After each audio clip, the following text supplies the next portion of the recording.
Sir வணக்கம் sir. வணக்கம். Sir, Vijay அவர்கள் அதிமுகவுடன் கூட்டணி பேச்சுவார்த்தை மறைமுகமாக நடத்திட்டு இருக்கிறதாக செய்திகள் வெளியாகுது. எப்படி பாக்குறீங்க? மார்ஷலுக்கு தெரியாது இல்ல, தெரியல சார்.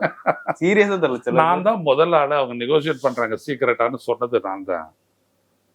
30ஆம் தேதி ஜனவரியே நான் சொல்லிட்டேன். அவங்க பண்ணிட்டு தான் இருக்கிறாங்க, அவங்க பண்ணுவாங்க.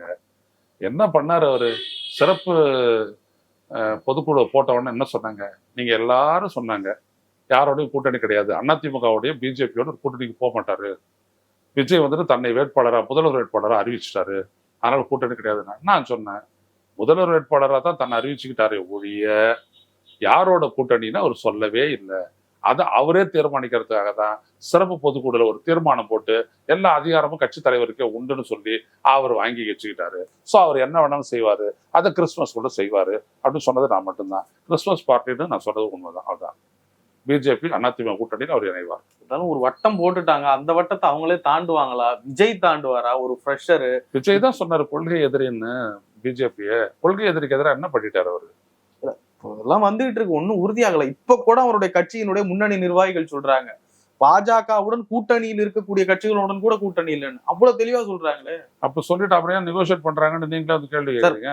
வருது, தகவல் வருது, சிலர் சொல்றாங்க. ஏன் அப்படிலாம் ஒண்ணுமே இல்லை. எதுக்காக இவர் தீர்மானம் போட்டு வாங்கினாரு? அது எல்லா கட்சிகளும் பண்றது சார். உங்களுக்கு என்ன இருக்குது ஆப்ஷன்? நீங்க தலைவர், உங்களை நம்பிதான் மொத்த கட்சி இருக்குது. நீங்க ஜெயலலிதா எம்ஜிஆர் மாதிரிலாம் இல்லை, ஒரு பெரிய ஒரு கட்சி கிடையாது. இன்னைக்கு தொடங்கின கட்சி. உங்ககிட்ட இருக்கிறவங்கலாம் ரசிகர்கள், யாருக்கும் அரசியல் தெரியாது, உங்களுக்கு நல்லா தெரியும். நீங்க கூட்டணியை பத்தி முதல்ல நீங்க நெகோசியேட் பண்ணீங்களா அதிமுகவோட ரகசியமா? கட்சியினுடைய பொதுக்குழுவை கேட்டுட்டு தான் நீங்க பண்ணீங்களா? அது இல்ல. அப்புறம் என்ன இப்ப மட்டும்? இப்ப ஏன் பண்றாங்கன்னா அவரு கொடுக்கப்பட்ட ஆலோசனை, அது மயிலாப்பூர்லயோ மாம்பழத்துல இருந்து வந்திருக்கலாம் ஆலோசனை, அதை வச்சுக்கிட்டு அவர் ஒண்ணு போட்டு வாங்கி வச்சுக்கிட்டாரு. அப்படி ஒரு தீர்மானத்தை போடவே இல்லைனாலும் அவர் எடுக்கிறது தான் முடிவு. அவர் முடிவை யாராவது எதிர்ப்பாங்களா? அப்பயும் வாங்குறாரு சார். ஒரு நடைமுறை சார், ஒரு ஃபார்மட் சார். அதான் அந்த ஃபார்மாலிட்டிக்கு பின்னாடி ஒரு அதிகார மாற்றம் இருக்குல்ல. பொதுக்குழு வந்துட்டு பொதுக்குழுவை கன்சல்ட் பண்ணி ஒரு ஜனநாயக முறைப்படிதான் அவர் வாங்கிட்டாருன்னு சொல்லிட்டு ஜெயலலிதா செய்யற மாதிரி இவரை செஞ்சு வாங்கிக்கிறாரு. ஏன்னா நாளைக்கு இவர் போகும்போது இவர் தன்னிச்சையா முடிவு எடுத்துறாருன்னு யாரும் பேசக்கூடாது. இந்த பொதுக்குழு வந்துட்டு ஒரு கேள்விக்கு அதை உட்படுத்தல. தீர்மானமா ஆமா ஓகே எல்லாரும் கை தூக்கிட்டாங்க, முடிஞ்சு போச்சு. ஸ்கூல் பாய் ரெசல்யூஷன் சொல்லுவாங்க, அதான் இது. எனவே விஜயை பொறுத்த வரைக்கும் அவர் இதற்கு மேல் இயக்கப்படுவார். அவர் இயங்குவாருன்னு நீங்க சொல்றீங்க அப்படின்னோம்னா தாராளமா நினைச்சிட்டு போவாங்க. இயக்கப்படுவார். அந்த இயக்கத்தில் ஒரு அகம் தான் இது. அதுதான் நடந்துகிட்டு இருக்க போகுது. ஏன்னா அவரை பொறுத்த வரைக்கும் தனித்து ஜெயிக்க முடியாது. ரெண்டாவது விஷயம், அவர் தனித்து ஒரு அரசியலை பண்ண முடியாது. ரொம்ப உறுதியோட சொல்றேன். ஏன்னா அவரை இதற்கு மேல் அவர் தன்னை காப்பாற்றிக் கொள்ள, இந்த கரூர் சம்பந்தப்பட்ட இதுல அவருடைய கட்சியினர்களை காப்பாற்றிக் கொள்ள அவர் அடைக்கலம் தேடியாக வேண்டும். அந்த அடைக்கலம் தேடிய வழிமுறை தான் அவர்கள் வழக்கு போட்டது உச்சநீதிமன்றம். மக்கள் கிட்ட இருந்து சட்ட ரீதியா மக்கள் கிட்ட இருந்து அடைக்கலம் தேட போறாரு. அடிச்சிருவாங்கன்ட்டா அதெல்லாம் இல்லை, சட்ட ரீதியா அவர் பாதுகாப்பு தேடிக்கத்தான் போனாரு. ஸோ அவருக்கு கிடைச்சிருக்கக்கூடியதை வச்சுக்கிட்டு அவர் இதுக்கு மேல அது தன்னை முழுமையா பாதுகாக்கிற மாதிரி பண்ணணும் அப்படின்னோம்னா அவர் இயங்குறதுக்கு தயாரா இருக்கணும் சார். தன்னுடைய கொள்கை உணர்வை காட்ட இப்ப கூட எஸ்ஐஆருக்கு எதிராக போராடினாங்க சார். எஸ்ஐஆருக்கு எதிராக வந்துட்டு போராடினாங்களே, யாரை குற்றம் சாட்டினாங்க? நீங்க அரசியல் தெரிஞ்ச பத்திரிகையாளர், நானும் அரசியல் தெரிஞ்ச பத்திரிகையாளர். அவங்களுடைய கட்சிக்காரங்கெல்லாம் பேசுறாங்க. யாரை கட்சி துப்புனாங்க? இப்போ நான் எஸ்ஐஆரை பற்றி பேசணும்னு பாருங்க. நாங்கள் எங்களாட்ட பத்திரிகையாளர்கள் எஸ்ஐஆரை பற்றி ஸ்டாலின் கிட்ட போவேணா, நாங்களாம் என்ன பேசணும்னு பாருங்க. விஜய் ஆட்கள் என்ன பேசுறாங்கன்னு எடுத்து வச்சுட்டு போட்டு பாருங்க. அவங்க ப்ராப்பரான ஃபார்மெட்ல பேசுறாங்க. எலெக்ஷன் கமிஷன் எங்க எலெக்ஷன் கமிஷனை பற்றி பேசுறாங்க? எதுக்கு உனக்கு எஸ்ஐஆர்னு கேட்டாங்களா? எதுக்கு ரெண்டாவது மூணாவது பாக்ஸ்ன்னு கேட்டாங்களா? எதுக்கு இதெல்லாம் நீங்க செய்யறீங்கன்னு கேட்டாங்களா? சொல்லுங்க. இந்த நாடு முழுவதும் குஜராத்ல நடந்ததை வச்சுட்டு பிரளயம் ஏற்பட்ட மாதிரி பேசுனாங்க, டிஸ்கஸ் பண்ணாங்க. அப்பவே ஒன்றும் பேசாத இவர் பரப்புரை பண்ணிட்டு வந்தவர் தான் விஜய். இல்ல, எஸ்ஐஆர மத்திய பாஜக அரசு தீவிரப்படுத்துது, அதை எதிர்க்கிறாருன்றவும் மத்திய அரசு எதிர்க்கு. சிம்பிளா புரிஞ்சுக்க வேண்டியதானே சார்? சரி, அவர் தெரிஞ்சுக்கிறேன். தெரியாதா இப்படிலாம் புரிஞ்சுக்கணும்னு? ஒரு செயல்ல ஒருத்தர் காட்டக்கூடிய தீவிரமும் அவர் கொடுக்கக்கூடிய விளக்கமும் அவருடைய புரிதல் அறிதல் தெளிதலும் தான் அந்த கட்சியை நம்பலாமா நம்பக்கூடாதா அப்படின்றதுக்கான அடிப்படை. விஜயை நம்பக்கூடாது, அவ்வளவுதான், முடிச்சு போச்சு. இவர் பிஜேபி எதிர்க்கிறாரு நீங்க நம்புறீங்க அப்படின்னோம்னா அது உங்க இல்ல இஷ்டம். எந்த நம்பிக்கையில அவர் இது வரைக்கும் துரோகம் பண்ணியிருக்காருன்னு சொல்றீங்க? இல்ல எங்க அவர் முதல்ல அது படி நடந்துகிட்டு இருக்காரு, அப்புறம் சொல்லுங்க. நீங்க வந்துட்டு நீங்க என்ன இப்படி கேக்குறீங்க, நான் இப்படியே கேக்குறேன். திமுகவை எதிர்க்கிறல்ல அரசியல் எதிரி அப்படின்ட்டு ஒரு அறிக்கை விட்டல. எஸ்ஐஆருக்கு வந்துட்டு திமுகவை எதிர்த்து யாராவது பேசுவாங்களா? எஸ்ஐஆர் விவகாரத்துல திமுக தான் பண்ணுது, எங்க கட்சிக்காரங்களுக்கு ஃபார்ம் கொடுக்கல அப்படின்னு சொல்லுவாங்களா? யாரு ஃபார்ம் கொடுக்கறது? யாரு பண்ணிட்டு இருக்கிறது டிஸ்ட்ரிபியூஷனை? அந்த பிஎல்ஓ எல்லாம் அரசு அதிகாரிகள் தானே. அவர்கிட்ட போயிட்டு ஏன் உங்க கட்சிக்காரன் போயிட்டு கேட்கல? முதல்ல உங்களுக்கு ஒரு அங்கீகரிக்கப்பட்ட கட்சியா? அதுவும் கிடையாது இல்லையா?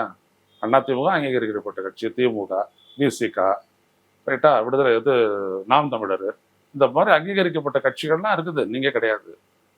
சரிதானே? உங்களுடைய வீட்டுக்கு ஃபார்ம் வந்துச்சான்னு தான் பார்க்கணும். எப்படி கட்சி ரீதியாக அதை வந்து மடக்குவாங்க? நீங்க போட்டு பிஎல்ஓ கிட்ட கேட்டால் கொடுத்துட போறேன். உங்க கட்சிக்காரனை பார்த்து மடக்கிறதுக்கு வந்துட்டு பிஎல்ஓக்கு என்ன தெரியும் உங்க கட்சிக்காரன் யாருன்ட்டு? உங்களுக்கு தெரியுமா உங்க வார்டில் கட்சிக்காரன் தாவேக கட்சிக்காரையுமா அப்படின்னு யாருக்காவது தெரியுமா? உங்களுக்கு தெரியுமா? ஏதோ சொல்லுங்களா பார்ப்போம். சார் தொண்டர்கள்லாம் அவங்களுக்கு 1 கோடிக்கு மேல சேர்த்துட்டாங்க, என்னமோ போட சார். அவர் 2 கோடி தொண்டர் உள்ள கூட கேட்டேன் சார். நான் உங்ககிட்ட ஒரு சிம்பிள் கேள்வி கேட்டேன். உங்க நீங்க வாழ்ற பகுதியில யாருங்க தாவேகக்காரங்கன்னு உங்களுக்கு தெரியாது, தெரியுமா தெரியாதா? அதை மட்டும் சொல்லுங்க. மக்கள் கிட்ட தான் நம்ம கேட்கறோம். போக போக தெரியும், இந்த பூவின் மாசமும் புரியும். போக பார்ப்போம். இவங்களை பத்தி நிறைய தெரிஞ்சுக்க வேண்டியது இருக்குது. ஒரு நாடு ஒரு கட்சியை வந்துட்டு ஏத்துக்கணும் அப்படின்னோம்னா அதுக்கு முன்னாடி அது நம்மளுக்கு சாதகமான தலைவனை கொண்டதா இல்லையா அப்படின்றது இல்லை. எம்ஜிஆர் நம்பினாங்கன்னா எம்ஜிஆர் தமிழ்நாட்டு உரிமையை விட்டு தர மாட்டாரு அப்படின்னு நம்பின நம்பிக்கை தான் எம்ஜிஆர் தலைவர். எம்ஜிஆர் பிடிச்சிடுச்சு அதனால தலைவர், அதெல்லாம் கிடையாது. எம்ஜிஆர் நிற்பாரு, அண்ணாவை போல கலைஞரை போல இவர் தமிழ்நாட்டினுடைய உரிமையை காத்து நிற்பார்னு நம்பிக்கை தான் எம்ஜிஆர் தலைவர். அது புரிஞ்சுக்கங்க. அப்படிதான் விஜயகாந்துக்கு. அப்படி கமல்ஹாசன் நினைக்கல, விஜய நினைக்கிறதுக்கு வாய்ப்பு இல்லை. இல்ல விஜய் வந்து டெஸ்ட் பண்ணாமே இப்படி கம்ப்ளீட்டா எதிர்க்கிறது சரி? யாரு எதிர்த்தாயா? விஜய் யாருமே எதிர்க்கலையா? நீங்க கேள்வி கேட்குறீங்க, நான் பதில் சொல்றேயா. யாருமே விஜய் எதிர்க்கலையா? அவர் தான் தேடி தேடி இவர் எதிர்க்கலாம், அவரை விட்டுறலாம், அப்புறம் பாத்துக்கலாம்னு அவர் தான் முடிவு எடுக்கிறாரு. யாரும் விஜய் எதிர்க்கல. இப்ப நீங்க கேள்வி கேட்ட உடனே நான் இப்படி செயல்படுறாரு அப்படின்னு எடுத்து சொல்றேன். இவர் பிஜேபியை எதிர்க்கல அப்படி தட்டவட்டமா சொல்றேன். இப்போ பரந்தூர் போனாரு, பரந்தூர்ல பேசினாரு, ரைட்டா? 90% விவசாய நிலங்கள், 80% நீர்நிலைகள், இங்கதான் ஏர்போர்ட் அமைக்கணுமா? ஏன் வேற ஒரு இடம் இல்லையா அப்படி தமிழக அரசு பார்த்து கேட்டாரு. யார் அதுக்கு ஃபைனான்ஸ் பண்றாங்க? இந்திய ஒன்றிய அரசு. அதை பத்தி ஒரு வார்த்தை சொன்னாருன்னு சொல்லுங்க பார்ப்போம். அவங்க தானுங்க கடைசியில் ஏர்போர்ட்டுக்கு ஃபண்ட் எல்லாம் கொடுக்குறாங்க. ஏன் அந்த பக்கத்தில் திருப்பி அப்படி டெல்லியை நோக்கி கேள்வி கேட்கல? ஏன் இங்கேருந்து பேசினா ஸ்டாலினுக்கு மட்டும் தான் கேட்கும், டெல்லிக்கு கேட்காது அப்படின்றதுனால பேசாம முடிவு எடுத்துட்டாரா? 26 மாநில அரசுக்கான தேர்தல் ஸ்டேட் கவர்மெண்ட் மட்டும் விமர்சிச்சா போதும்னு நினைக்கிறாரு போல. ஏன் அதுல பிஜேபி போட்டி இல்லையா? பிஜேபி ஒரு ஃபோர்ஸ் இல்லைங்க சார் இங்க. அப்ப அதிமுகவோட பிஜேபியோட கூட்டு வச்சுக்கிறவனோட நான் கூட்டு வைக்க மாட்டேன், அது ஒரு ஃபோர்ஸே இல்லை. வச்சுக்க வேண்டியதானே நீ? அதான் ஒரு ஃபோர்ஸே இல்லையா? வச்சுக்க வேண்டியதானே நீ? அதான் கிடையாது. பிஜேபி இருக்குல்ல, அது அவருடைய ஆசை தாங்க அவருடைய அரசியல். விஜயனுடைய ஆசை எதுவோ அதுதான் அவருடைய அரசியல். அதை ஏத்துக்கிட்டா அவர் ஓட்டு போட போறாங்க, ஏத்துக்கலன்னா நிறைய இருக்க போறாங்க, அவ்வளவுதான். இதுக்கு மேல தாண்டி சொல்றதுக்கு எதுவுமே இல்லை. ஃபார்முலா திமுகவுக்கு மேல வெறுப்புணர்வு ஏற்படுத்தணும். இந்த கட்சியோட அப்ஜெக்டிவ் என்ன தெரியுமா? திமுக வந்து வாக்களித்துட்டு இருக்கக்கூடிய தலித்ஸ், கிறிஸ்டியன்ஸ், முஸ்லிம்ஸ் அவங்கள திமுக கிட்ட இருந்து பிரிச்செடுக்கணும். அவ்வளவுதான் எஜெண்டா. அந்த எஜெண்டாவை அவர் செஞ்சுட்டு இருக்கிறாரு. அதை பண்ணிட்டா தோத்துறோம்னு நினைக்கிறாரு. அதான் இவ்வளவுதான். இது நடக்குதா இல்லையா, இது வரைக்கும் நடந்துச்சா இல்லையா பார்த்து முடிஞ்சிருச்சு. விஜய் தவிர நீங்க வந்துட்டு இதுக்கு பாசிசம், பிஜேபி அப்படிலாம் எதுவுமே கிடையாது. அவர் திமுக மீது மக்களுக்கு இருக்கக்கூடிய அவங்களுடைய ஆதரவு நிலையை எடுக்கணும். திமுக அரசின் மீதும் ஸ்டாலின் மீதும் ஒரு வெறுப்புணர்வை விதைக்கணும். இது 2 தான் அப்ஜெக்டிவ். இதை தாண்டி அவருடைய பேச்சுல வேற எதுவும் எதிரொலிச்சதுன்னு என்கிட்ட காட்டுங்க. மோடி அரசை பார்த்து அவர் கேட்டுக்கிறது, அடேங்கப்பா இந்த மாதிரி தமிழ்நாட்டுல ஒருத்தவங்க கூட பேசுறேன், அந்த ஐயன் வந்து இவ்வளவு நேரம் பேசிட்டு இருக்காரு, மோடி இந்த மாதிரி எதிர்த்தாரா விஜய் மாதிரி அப்படி சொல்றதுக்கு ஏதாவது இருக்காருன்னு சொல்றது தேடி பாருங்க. விஜய் பாஜகவை எதிர்க்கவில்லை அப்படியே வச்சுப்போமே, அவர் ஆதரிக்கல, அது வரைக்கும் சந்தோஷம் எடுத்துக்கிட்டு. ஓ இப்படி வேற ஒண்ணு இருக்குது சார். ஆதரிக்கல சார் அவரை. தமிழ்நாட்டுல பிஜேபி வந்து ஆபத்துன்னு பல பேர் சொல்லிட்டு இருக்காங்க. கொள்கை எதிரின்னு சொல்லிவிட்டு நான் ஒத்தடை கொடுப்பேன் அப்படின்னோம்னா என்ன அர்த்தம்? அதான் அழுத்தம் கொடுத்தாரு, மத்திய அரசுக்கு அழுத்தம் கொடுப்பீர்களா அப்படின்னு கேள்வி கேட்டோம். அழுத்தம் கொடுப்போம் அப்படின்னு சொல்றாங்க இல்லையா? உடனே என்ன போடுறீங்க? அந்த இளைஞர்கள்லாம் காலை பிடிச்சி அமைக்கி விடுறது முழுமையா வருது. அழுத்தம் கொடுக்குறாருன்னு சொல்லி விவேகோட படத்தை போட்டு அடிச்சு சாயிட்டுறீங்க இல்லையா? ஏன் அதை செய்யறீங்க? வார்த்தைகள் அனைத்துமே அரசியலாகவோ கொள்கையாகவோ ஆகிவிடாது. செயல் என்ன? அங்கதான் ரொம்ப முக்கியம். தமிழ்நாட்டு நலன் சார்ந்து இப்போ வராரு இவரு, ஒரு மெட்ரோ திட்டங்கள் வந்து சொன்னாரு. இவ்வளவு தூரம் ஏன் திமுக மட்டும் எதிர்த்துக்கிட்டு இருக்குது? திமுக கூட்டணி கட்சிகள் மட்டும் எதிர்த்து இருக்குது. ஏன் போராடுது? ஏன் விஜய் போராடல? 2 வாரம் கழிச்சு பாருங்க அது விஷயமா போராடுது. அப்படி போராடலன்னு வச்சுக்கோங்களேன், எங்கேயாவது ஒரு கேப் கிடைச்சதுன்னு வச்சுக்கோங்களேன், இல்லாத குறைகள் எல்லாம் பேசி தப்பித்துக் கொள்ள வேண்டாம்னு திமுக மேலே பாய்வாங்க. அந்த அறிக்கை நாளைக்கோ இல்லாட்டி நாளைக்கு கூட வரும். அவருடைய நோக்கம் எவ்வளவுதான். Is masters voice. HMB தாவேகா இல்ல, HMB இஸ் மாஸ்டர்ஸ் வாய்ஸ். அவ்வளவுதான். சரி, ஒருவேளை அதிமுகவோட கூட்டணி அமைக்கட்டுமே, தாவேகாவுக்கும் தமிழ்நாடு அரசியலுக்கும் நல்லது தானே? இது வலுவா இருக்கும். திமுகவை எதிர்த்து ஒரு வலுவான சொல்றதெல்லாம் வந்துட்டு அவருடைய கட்சிக்காரன் ஏத்துக்கணுமே. அப்படி வலுவா இருக்கணும் தான் நேரத்தை போய் சேர்ந்துட்டு இருப்பாரு அவரு. 27ஆம் தேதி செப்டம்பர் 27ஆம் தேதி நடந்துச்சு. 1ஆம் தேதி அவர் கூட்டணியில போய் சேர்ந்துட்டு இருப்பாரு. ஏன் சார்ல அங்க போனா இவருடைய ரசிகர்கள், இவரை நம்பி போடக்கூடிய ரசிகர்கள் ஓட்டு போடுவாங்க. ஆனா அவங்க திமுகவுக்கும் அண்ணா திமுகவுக்கும் இல்ல பாஜகவுக்கும் ஓட்டு போடணுமே. இவரோட முதல்ல அவங்களாம் நிக்கணுமே.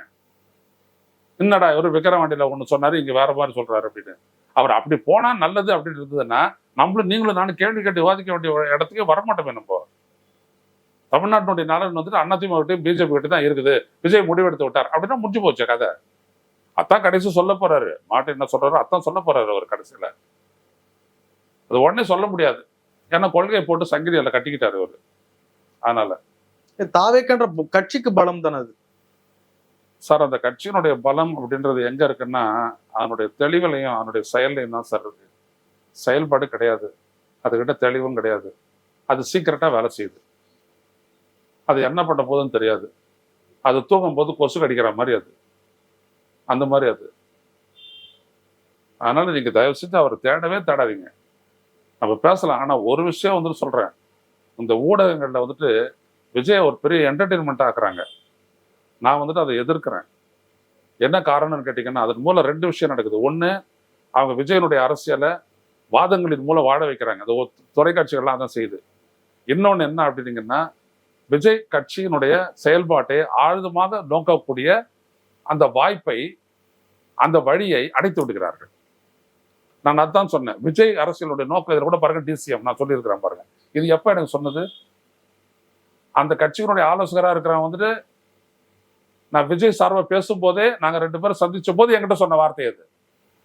அவருடைய இன்டர்பிரிட்டேஷன் என்னன்றது இப்பதான் எனக்கு தெரியும். இப்பன்னா இப்ப இல்ல, ஜனவரியில தான் எனக்கு தெரியும். அப்ப இவர் ஒரு எஜெண்டாக்காக இருக்கிறாரு. எஜெண்டான்ற வார்த்தையை விஜய் பயன்படுத்துறாரு நாகையில. சரி விடு, அது நம்ம எஜெண்டா இல்ல அப்படின்னு சொல்றாரு. இந்த எஜெண்டான்ற வார்த்தையை பயன்படுத்தக்கூடியது என்னை போன்ற ஆட்கள் பயன்படுத்தலாம். நீண்ட கால அரசியல் பத்திரிகையாளர் நாங்க பயன்படுத்தலாம். விஜய்க்கு எப்படி தெரியும் எஜெண்டான்றது என்னன்னு? அவருக்கு பல வார்த்தைகள் வாய் தவறு வருதுங்க சார். அது உண்மை அங்கதான் வரும். சரக்கு அடிச்சுட்டா நல்லா பேசுவார்ல, அது மாதிரி இது. விஜய்க்கு ஹிடன் அஜெண்டா இருக்குன்னு நினைக்கிறீங்களா? ஹிடன் அஜெண்டா தான் விஜயனுடைய கட்சின்னு சொல்றேன் நான். அப்படி இல்ல அப்படின்னம்னா இவ்வளவு தூரம் தள்ளாடெல்லாம் இருக்கு. என்ன அவசியம் சார் அவருக்கு? ஆமா, அவருக்கு காரணம் என்ன அப்படின்னம்னா அவர் ஒரு துணிஞ்சு வரல அரசியலுக்கு. அவர் முடிவெடுத்து வந்திருந்தாருன்னா அந்த கேப்டன் விஜயகாந்த் அவர் காட்டின ஆக்ரோஷத்தை அவர்கிட்ட காட்டலாம். இவர் நடிக்கலையே வைக்கிறாங்க காகிதத்துல. இந்த இடத்துல கையை உயர்த்தி காட்டுவோம், வந்துச்சா இல்லையா மதுரை மாநாட்டுக்கு பிறகு? இந்த இடத்துல கையை உயர்த்தி காட்டுவோம், இந்த வார்த்தையை 2 முறை சொல்லுவோம், இப்பொழுது முகத்தை கோபமாக வைத்துக் கொள்ளவும். இதெல்லாம் என்னது? ஆக்ரோஷத்தை ஊட்டுறாங்க காகிதத்துல எடுத்துட்டு. இந்த இடத்துல இருந்து பெட் எடுத்து பேசினா அதுக்கு பேர் வந்துட்டு நாமக்கல். இந்த இடத்துல இருந்து பெட் எடுத்து பேசினா அதுக்கு பேர் கரூர். தனித்தனியா வச்சிருக்கிறாரு. இதெல்லாம் பழைய டெக்னிக். 77ல எங்க ஆட்கள் பண்ணுவாங்க. ரப்பர் பேண்ட் போட்டுக்கிட்டு அதுக்குன்னே ஒரு சிலபஸ் இண்டெக்ஸ் ஒன்று வச்சிருப்பாங்க வரிசையா, எந்த பிட்டு எங்க இருக்குன்னு. ஆமா, ஏன்டா மச்சான் அப்படின்னு, மச்சான் அவ்வளவு பிட்டுடா அப்படின்வாங்க. மொத்த புக்கையும் பிட்டாகி கொண்டு போனவங்கள நான் பார்த்துருக்கிறேன். ஒரு பிட்டு எடுத்துட்டு இந்த மாதிரி பிட்டு வேற பிட்டா எடுத்துட்ட உடனே கேட்டாரு, ஒரு இன்விஜிலேட்டர் சொன்னாரு, இதுக்கு படிச்சுட்டு இருக்கலாமே அப்படின்னாரு. இவ்வளவு கஷ்டப்பட்டு இவ்வளவு நுணுக்கமா இப்படி எழுதி வச்சிருக்கிறிய, இதுக்கு படிச்சே முடிச்சிருக்கலாம் ஐயா, அந்த உழைப்பு இந்த உழைப்பு ஒண்ணுதானேன்னு சொன்னாரு. எங்க எக்ஸாமினேஷன் ஹால்ல கொல்லுன்னு சிரிச்சாலும் அந்த மாதிரி அதுக்கு கூட ஒரு திறன் வேணும். அந்த திறன் விஜய் கிட்ட மக்கள் ஆதரவு பேச்சு திறமை வேணுமா? கண்டிப்பா பேச்சு திறமை இல்லை சார், புரிதல் சார். இது பெருந்தலைவர் எப்படி பேசினாரு கேட்டிருக்கீங்களா இல்லையோ தெரியாது, நான் கேட்டிருக்கேன். அண்ணா வந்துட்டு பேசுவாரு, இப்ப அண்ணா பேச்சுல மண்ணா அதெல்லாம் கிடையாது. அண்ணா புரிதல்ல இருந்து பேசுவாரு, புரியுதுங்களா? உலக அரசியல பேசுறாரு. அதனால அறிஞர் அண்ணா அப்படின்னும், பேரறிஞர் அண்ணான்னு பேசுவோம். அறிஞர் கூட சொல்ல மாட்டேன், பேரறிஞர் அண்ணான்னு தான் சொல்லுவோம். தனக்கு கிடைச்சதெல்லாம் பேசுவார். அப்படிதான் முத்துராமலிங்க தேவர், அப்படிதான் ஜீவா, அப்படிதான் கலைஞர் கருணாநிதி. கலைஞர் கருணாநிதி ரிஹர்சல் பண்ணிட்டு வந்து பேசுவாருலாம் சொல்லிட்டு அண்ணாவே சொல்லியிருக்காரு. ரிஹர்சல் பண்ணிட்டு இருக்கிறான் வந்து உங்களை விட போறது அப்படிலாம் சொல்லியிருக்காரு. சட்டப்பேரவை ரெக்கார்ட்ல இருந்தது. ரைட்டுங்களா? அது வேற. ஆழமான புரிதல் வேணும். ஒண்ணுமே அதுக்கிட்ட கவலையே படலைங்க. அவங்க என்னைக்கோ எங்கேயோ இருக்கிறாங்க, எதையோ பேச போறாங்க, எதையோ செய்ய போறாங்க. அவங்களுக்கு தேவை விட்டுதான். அவங்கள நம்பி இருக்கிறவங்க கிட்ட திமுகவுக்கு எதிரான ஒரு வெறுப்புணர்வை விதைக்க போறாரு, அவ்வளவுதான். அதுல மெயினா பட்டியலிடத்தவர்கள், கிறிஸ்டியன்ஸ், முஸ்லிம்ஸ், அவ்வளவுதான். அவங்களுக்கு பிரிச்சு திமுக காலி அப்படின்னு நினைச்சிட்டு ஒரு வேலை செய்யறாரு, அவ்வளவுதான். ஆட்சி அமைக்கணும், விஜய் முதல்வர் ஆகணும், எதுவுமே கிடையாது. அதெல்லாம் சும்மா டப்பாய் தரதெல்லாம். அதுக்காக சார் இத்தனை நீங்க அங்க ஐயா அதான் அங்கதான் சொன்னாரு ஐயா. அப்படின்னா ஏங்க அண்ணா திமுக கூட போயிட்டு அவர் பேசுறாரு, அவங்களுடைய ஆதரவுடன் நான் முதல்வர் ஆகும் அப்படின்னு ஏன் பேசுறாரு? அது நடக்குமா? அது நம்புறாரு. அதுல இருந்து உங்களுக்கு தெரியலையா, தெளிவு இருக்கா இல்லையான்ட்டு? அண்ணா திமுக இவரை முதல்வராக ஒத்துக்கோன்னு சொல்லிட்டு நெகோசியேட் பண்ணிட்டு இருக்கிறாங்க. அதை அவர் நம்புறாரு அப்படின்னோம்னா இவருக்கு என்ன அரசியல் புரிதல் தெளிவு இருக்குது நீங்க நம்புவீங்களா? ஒருவேளை இப்ப பலம் புரிஞ்சிருக்கலாம். இப்ப சும்மா போயிட்டு 2031 சிஎம் ஆகலாம். அப்புறம் இந்த மாதிரி பேட்டையை வந்துட்டு நீங்க விஜயை தான் எடுக்கணும். என்ன எடுக்கக்கூடாது? ஏன்னா நான் எவ்வளவு சப்போசிஷன் இருக்கேன், நான் எங்க முட்டு கொடுப்பேன்? நானே முட்டு கொடுத்ததுல விஜய்க்கு மன்னனா நின்று முட்டு கொடுத்தேன். ஏன்னா எனக்கு அதிமுக அழிய போகுது, அதுக்கு பதிலாக ஒரு தமிழர் கட்சி வரணும், அதுக்காக நான் இதை பிடிச்சி கட்டி எடுத்தேன். அங்கேயே இந்த மாதிரி சொதப்பி டைரக்டர் வரும்போது இதுக்கு மேல என்ன இருக்குது? ஒரு சின்ன ஒரு இன்சிடென்ட் நடக்குது, படு பயங்கரம். 41 பேர் செத்தான். உங்களுக்கு தெரியாது. ஏன்னா 70 வயசு எனக்கு. நான் உட்காந்து நான் பார்த்துக்கிட்டே இருக்கிறேன். தூக்கம்லாம் வரல எனக்கு. இதோ பெட்டு தோறுது டிவி, புரியுதுங்களா? ஒரு முதலமைச்சர் வர்றாரு, ஒரு 2-2:30 மணிக்கு வந்துட்டு ஆறுதல்லாம் சொல்லிட்டு போறாரு. சொல்லிட்டு எல்லாம் பண்ணிட்டு போறாரு. அதுக்கப்புறம் மறுபடியும் எல்லாமே நடக்குது, அங்க கட கட கட கட நடக்குது. எவ்வளவு செத்து வந்தவன் தான் அங்க மார்ச் வரைக்கும் போய் அதுக்கப்புறம் சவ பரிசோதனை நடந்து போயிடாங்க. காயம்பட்டு வந்தவன் அனைத்து பேரும் தப்பிச்சிட்டான். அவ்வளவு சிகிச்சை கொடுத்தாங்க. அந்த ஓட்டம் ஓடிச்சு அந்த இடத்துல. அப்படி பண்ண ஒரு முதலமைச்சரை பார்த்து பெருந்தன்மையோடு நடந்து கொள்வதாக நடிக்கிறாருன்னு நீ பேசுறிய மனுஷனா நீ? நான் கேட்கிறேன், நீ மனுஷனா? நீ யாரா வேணா இருக்கிறேன் ஸ்டாலின். நான் கேட்கிறேன் இன்னொன்னு, 10 லட்ச ரூபா ஸ்டாலின் கொடுக்கலடா, நீ 20 லட்ச ரூபா கொடுத்துருப்பான் அவங்களுக்கு. எந்த இடத்துலயாவது தமிழ்நாடு காவல்துறை கூட ஃபெயில் படிச்சா உன்னுடைய முதல் மாநாட்டில் 8000 போலீஸ்காரன் நின்னானா இல்லையா சொல்லு? அங்க ஸ்டாம்பீட் ஆகி அங்க நடக்க வேண்டியது அந்த சாவு. அதை காத்தவன் தமிழ்நாடு போலீஸ். இன்னும் சொல்ல போனா விஜயனுடைய கட்சிக்காரங்களும் நேரா போயிட்டு ராஜரத்னம் ஸ்டேடியத்துக்கு முன்னாடி பரேடுக்கு போயிட்டு வராங்க இல்லையா போலீஸ்காரங்க, அவங்க காலம் அவங்க முன்னாடி காலம் நெடுஞ்சான் கிடையாது உங்களுக்கு கும்பிடணும். இல்லாட்டி கமிஷனர் ஆபீஸ் இல்லாட்டி பீச்சுக்கு போங்க, போயிட்டு கும்பிடுங்க. அவங்களுக்கு அவ்வளவு பெரிய சேவையை தமிழ்நாடு காவல்துறை செஞ்சிச்சு. ஆனா இங்க வந்து அப்படியே நான் சல்யூட் அப்படின்னு சொல்லிவிட்டு அப்புறம் மறுநாளே 3 நாளைக்கு அப்புறம் பரட்டுறீங்க. அவர் சொல்றாரு, நீங்க சொல்லக்கூடிய உங்களுடைய கருத்தில் நான் உடன்படவில்லை அப்படின்னு சொல்லிட்டு போறாரு. ஒருபோதும் விஜய் கைது செய்ய நாங்களாம் விஜய் கேஸ்ல உட்படுத்தணும், விசாரணைக்கு உட்படுத்தணும் அப்படின்னு நாங்க தான் சொன்னோம். ஐயா திருமாவளவன் நாங்க போன்றவர்கள் தான் சொன்னோம். ஸ்டாலின் ஒருபோதும் அதுல பங்கேற்கல. ஆனா இவர் என்ன சொன்னாருன்றதை பாருங்க. அப்போ இவருக்கு என்ன நோக்கம்? இது அரசியல் கிடையாது, வெறும் எஜெண்டா. அவன் மட்டும்தான், அப்படிப்பட்ட ஆட்கள் மட்டும்தான் அப்படி பேசுவாங்க. எனக்கு ஒன்றும் விஜய் மேலாம் கோவம்லாம் கிடையாதுங்க. இன்னைக்கே நான் விஜயனுடைய ஒரு பற்றாளர் தான். ஏன்னா நான் அவரோட சந்திச்சு பேசியிருக்கிறேன். எனக்கு அவர் என்னதான் 53 கிடைச்சாலும் எனக்கு அவர் ஒரு சாதாரண ஆள் தான். நல்லா பேசணும், எனக்கதான் பேசணும். அவர் எடுத்த ஒரு முடிவை மட்டும் தான் கண்டிச்சு நான் இது பண்ணேன், புரியுதுங்களா? மற்ற வேற ஒன்றும் இல்லை. ஆனா இப்ப அதுக்கப்புறம் நடக்கக்கூடிய ஒன்றுத்தையும் நான் டீப்பர் அனாலிசிஸ்க்கு போயிட்டு விஜயை பத்தி எங்கேயோ ஒரு இடத்துல நான் பார்க்க மறந்துட்டேன் அப்படின்னு என்னோட உள்ளுணர்வு சொல்லிக்கிட்டே இருக்குது. இல்ல இது வேற எங்கேயோன்ட்டு. அதுதான் ஒரு பத்திரிகையாளர் நான் என்ன கடுப்பேற்றுது. உடனே இவர் வந்துட்டு அரசியல் மாறிடும், இவரால மாறிடும் அப்படின்ற காது குத்துற அளவுக்குலாம் நான் கிடையாது. புரியுதுங்களா? நான் 8, 9 வயசுல பெருந்தலைவர் காமராசனுடைய பக்கத்துல போய் நின்னுட்டேன், பெருந்தலைவரே அப்படின்ட்டு. அண்ணாவை கேட்டுட்டேன், எம்ஜிஆரை பார்த்துட்டேன். புரியுதுங்களா? எம்ஜிஆர் என்ன செய்வார் அப்படின்னு நீங்க உட்காந்து செய்யற அளவுக்கு நான் அப்சர்வ் பண்ணியிருக்கிறேன் பாலிடிக்ஸை. கருணாநிதி விமர்சிச்சிருக்கிறேன். அவ்வளவு பெரிய அரசியல் தலைவர் அவரு. விமர்சிச்சிருக்கிறேன். எப்படியெல்லாம் பார்த்துருக்கிறேன். புரியுதுங்களா?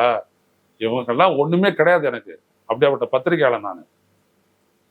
ஆனா இப்பெல்லாம் நடக்கிறதெல்லாம் இருக்குது பாத்தீங்களா? இப்படி யாருமே நடந்துகிட்டது இல்லைங்க. ஒரு வைகோ தான் கலைஞரை எதிர்த்தாரு, எம்ஜிஆர் எதிர்த்து பேசினாரு, அண்ணன் காளிமுத்து இப்படி பேசினாரு, அப்படி பேசினாரு. தமிழ்நாட்டுல எல்லாம் ஒண்ணுமே கிடையாது. அண்ணன்னுவாங்க, இவர அண்ணன்னுவாங்க. அப்படிதான் எம்ஜிஆர் கூட சொன்னாரு பெரிய தீய சக்தின்னு. கருணாநிதினு சொன்ன உடனே சொகாய் பிடிச்சி எடுத்து அடிப்படை நீ யார சொல்றதுக்குன்னு மாடியில் தெரியுமா உங்களுக்கு? எம்ஜிஆரை வச்சுக்கிட்டு நீங்க கலைஞரை கருணாநிதினு சொன்ன ஒரு தலைவனை சொல்லுங்க பார்ப்போம். ஏய் அப்படின்றாரு. தெரியுமா அவரு சொல்லுவாரு. ஏன்னா அவர் வந்துட்டு 40 ஆண்டு கால நண்பர்கள் பரட்டுவாங்க, உருண்டுவாங்க, கட்டி போடுவாங்க, சண்டை போடுவாங்க. அது வேற கதை. இப்படியாப்பட்ட ஒரு அரசியல் களத்துல வந்துட்டு நீங்க யாருன்னே தெரியாத நீங்க வந்துட்டு களமாடிக்கிட்டு இருக்கிறீங்க. இப்போ சீமான் இருக்கிறாரு, நான் கூட இருந்திருக்கிறேன். புரியுதுங்களா? அவர் என்ன பேசுவாரு அப்படின்னா இன்னைக்கு உட்காந்து நான் சொல்லுவேன், விஜய் சொல்லவே முடியாது. நீங்க யார் இயக்குறா தெரியாது. அவ்வளவுதான். Simple. You are a secret book to the people, not only to the people. உன்னோட ஃபேன்ஸுக்கு, இந்த மக்களுக்கு, இந்த தமிழ்நாட்டுக்கு நீங்கள் ஒரு ரகசிய புத்தகம். என்னன்னு சொல்ல முடியாது. அவ்வளவுதான். பீகார் தேர்தலுக்கு பிறகு மத்திய பாஜக அரசின் கவனம் தமிழ்நாட்டை நோக்கி திரும்பி இருப்பதாக சொல்றாங்க. எதிர்கட்சிகளை ஒருங்கிணைக்கும் முயற்சியில் ஈடுபடுறதா சொன்னாங்க. எப்படி எதிர்கட்சிகளை ஒருங்கிணைக்கணும் அப்படின்றத விட ஒரு கூட்டணிக்குள்ள கொண்டு வரணும் அப்படின்றதுல வந்துட்டு அமித்ஷா ரொம்ப தீவிரமா இருக்கிறாரு. அவர் வெற்றி பெறணும், அதனால அவங்க வர்றாங்க. இதெல்லாம் நிறைவேறுமா அப்படின்றது நம்ம பொறுத்துறது தான் பார்க்கணும். ஆமா. இந்த அதிமுகவை ஒருங்கிணைக்கிற முயற்சி, அந்த முயற்சி எல்லாம் முடிஞ்சு போச்சு. அதெல்லாம் என்னைக்கே முற்றுப்புள்ளி வச்சுட்டாரு எடப்பாடி பழனிசாமி. ஸோ மிச்சம் மீதி இருக்கிறவங்களெல்லாம், வெளியில கருதவங்களெல்லாம் என்டிஏக்குள்ள கொண்டு வரணும் அப்படின்ற ஒரு முயற்சியெல்லாம் பாஜக ரொம்ப தீவிரமா இருக்குது. அதுல அவங்க வெற்றி பெறுவாங்களான்னு பொறுத்துறது. விஜயும் கொண்டு அப்படி இல்லைன்னா இல்ல, விஜய் வந்துட்டு இப்படி கொண்டு வருவாங்க. ஆனா அவங்க எப்படி நினைக்கிறாங்கன்னா இது இப்படி பிளான். அவங்க எப்படின்னா விஜயோட சேர்ந்து ஒரு தனி அணியை போட்டிடலாம் அப்படின்றது தான். ஆமா. பாஜக ரெண்டும் வந்துட்டு ஏற்புடையதுதான். ஏன்னா விஜய் வந்துட்டு அந்த டிசிஎம், நான் சொன்னேன் அந்த டிசிஎம், அதை எடுத்துட்டாங்கன்னா போதும் அவங்களுக்கு வெற்றி கிடைச்சிரும்னு நினைக்கிறாங்க. இல்ல இன்னொன்னு, செங்கோட்டையன்லாம் அந்த வழக்கு போட்டுக்கிட்டு இருந்தாரு, அது என்ன மாதிரி? இல்ல அது என்ன, நீதிமன்றத்தை பத்தி ஏதாவது சொல்ல முடியுமா? நம்ம சின்ன பையங்க, நம்மளுக்கு என்னங்க தெரியும் நீதிமன்றத்தெல்லாம் பத்தி? உச்ச நீதிமன்றத்திலேயே திங்கட்கிழமை சொல்றாங்க தமிழ்நாடு விசாரிக்க கூடாது, சிபிஐக்கு மாத்துறாங்க. வியாழக்கிழமை சொல்றாங்க சிபிஐக்கு எல்லாத்தையும் மாற்ற முடியாதுன்றாங்க. அதே நீதிபதி அங்க ஆதாரம் கொடுத்தோம் மாற்ற மாட்டேங்கிறாரு, இங்க ஆதாரம் கொடுக்காதே மாத்துறாரு. அப்புறம் நம்ம என்ன செய்ய முடியும்? ஐயா அப்படி சொல்லிட்டு பேசாத உட்காந்துட வேண்டியதுதான். நிறைய விஷயங்களை பயன்படுத்தி ரொம்ப நன்றி.